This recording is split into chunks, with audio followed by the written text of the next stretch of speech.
Hello and welcome back to the Trainerize YouTube channel. In this video, the Revive Stronger fitness YouTuber and podcast host Steve Hall is going to be joining us. We're going to learn exactly how you can use YouTube and content creation to help your personal training business. I want to touch more on the work involved in, creating video, because unlike some of the other platforms, it is a lot more labor intensive. Like a lot of videos, they'll take hours to film, edit, script out, depending on what you're creating content on. So how do you and your team approach what to make content about, and then to the actual planning and execution of that content, right down to the labor, making the thumbnails, all that kind of stuff? Cool. So this is actually really important because I think it's something that leveled up our YouTube channel. When I brought on my business partner, Pascal, in 2017, was when he came on, he really put an emphasis on quality for us. I was a quantity guy. I was just like, I just record these podcasts on Skype or whatever, and we just release them. I'll just record a video and I'll just put it out there. Whereas he was like, you want to have this lighting, you want to get a better microphone. Let me edit the podcasts for you, like all these details. So it became very clear at that point where our skill set was. Like, I'm the interviewer. I kind of already established that kind of authoritative role, in a sense that I'm the kind of the person that is the front face, and he does the kind of the background stuff. So it will go from, I'll kind of interview the person, we'll kind of record that. I'll have my questions. I'll do research before that, of course. I think that's really important as a kind of podcast host. It's so easy to start a podcast, which I think is unfortunate because it leads to a lot of, unfortunately, lower quality podcasts. And you're also getting an hour of like a person's time if you're interviewing someone or whatever it is. So I think it's important to like do your background research, make sure you know them, make sure you know the topic and what you want to talk about, which can take a long time, especially like if you're talking about multiple different things or hosting like a round table or something. But then obviously record it. So sit back and kind of that's somewhat the easy part, I guess. Once you're recording it, you probably know from interviewing people, you have to like, even if you're not talking that much, you have to be on it and you have to kind of engage and think of questions, and sometimes they kind of get lost and you have to come to another one. So that gets done. And then once that's recorded, we use Zoom now. So record on Zoom, and we use a separate kind of audio recorder to get the highest quality audio on my end.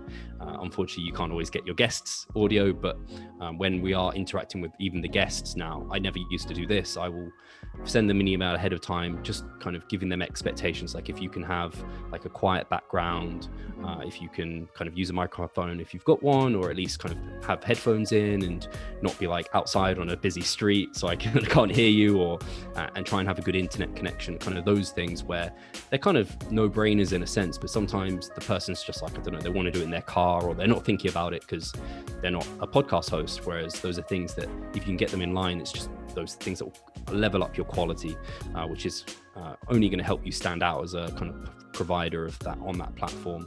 So yeah, do all of that stuff. So once we have the recording, I send those over to Pascal and he edits those, and that's kind of his role, is to edit the podcast, put it together. So he will then do the thumbnail, which we do over on Canva.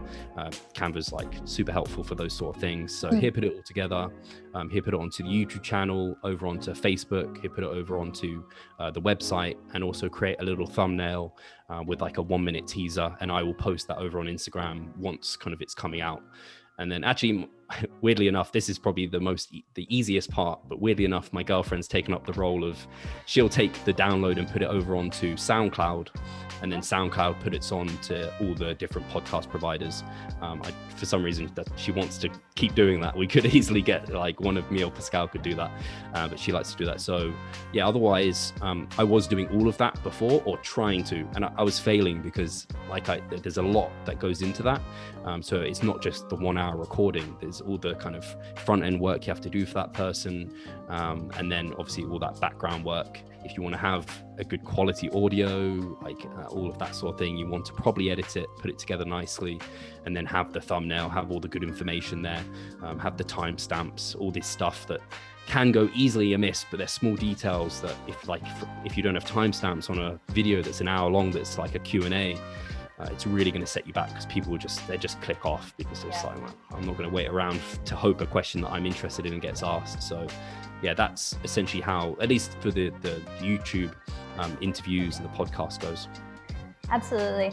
Yeah, I think a lot of those smaller details are underrated, because what I've learned in my years of being on YouTube is like some of the most important aspects of success in terms of a video are the thumbnail, which is counterintuitive, because you'd think, okay, the content needs to be good, but if you can't get people to click in and kind of have them on that hook, it doesn't matter, because they won't see your really good content. And then secondly, like you said, like the metadata, adding the descriptions, doing those timestamps, tags. Actually, here's a question for you. How much emphasis or thought do you guys put into keyword research? Because I know that having good keywords in your title, because YouTube is a search platform, like that is how your video is getting ranked. So if you're just kind of putting out something really generic, like booty workout, your video is going to get lost in a sea of like 10 billion other booty workouts. But if it's like booty workout and then you have a long tail like kind of niche ending to that, so like booty workout for injured hip or something like that, now that's very specific and you're more likely to rank in search. So how much thought and emphasis do you guys put into that sort of thing? This is something we probably, to level ourselves up more, need to put more time and thought into. I'd have to ask, I actually don't know how Pascal, because he will title it as well. So he'll do all of that. He'll title it here, do all the kind of different tags and things that are involved. So I'm not sure how he decides to title them, actually. He sometimes asks me kind of like, what would be a good title for this? And I don't do what you've just described there either. I'll just think of like what I think makes sense for the podcast. We're not very good. We've tried to do some more like clickbaity and like a bit more thoughtful titles for our vlogs, but not so much for the podcast.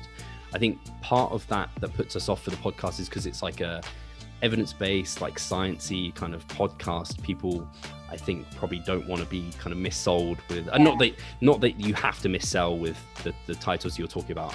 They're the ones that spring to mind for me. So there's so much actually involved, and that's why you can't spread yourself too thinly over multiple platforms, because if you're going to nail one, there's enough to get on with, like you said, with all the thumbnails and like getting that to look as nice as possible. If you want to do it in Photoshop and like get it really nailed, I know all of that will take a lot of time.